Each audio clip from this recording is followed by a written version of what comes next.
তোমার বাবার সামনে যদি কাপড় ঝাড়ো, কাপড়ে ধুলাবাড়ি লাগছে, এটাকে ঝাড়ো, তোমার বাবার সামনে বসা আছে, তাহলে তুমি বেয়াদব সন্তান, কুলাঙ্গার সন্তান। তুমি তোমার বাবার হক আদায় করো নাই, বেয়াদবি করেছো, নষ্ট করেছো, তার সামনে শুধু কাপড়টা ঝাড়া দিয়েছো। এটার কারণে, কারণ তুমি কোনো রাজার সামনে, তুমি কোনো পদস্থ কর্মকর্তার সামনে, পাওয়ারফুল কোনো ব্যক্তির সামনে কাপড় ঝাড়া দিবা না।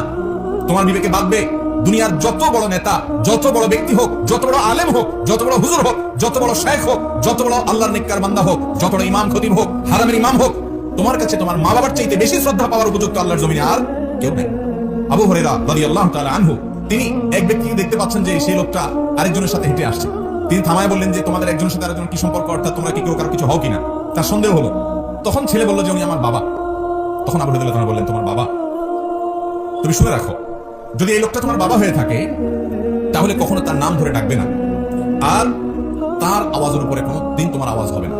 তিনি যে আওয়াজে কথা বলবেন তার চাইতে বড় আওয়াজে তুমি কথা বলবা না, তার চাইতে বেশি উচ্চ আওয়াজ তুমি যদি কথা বলো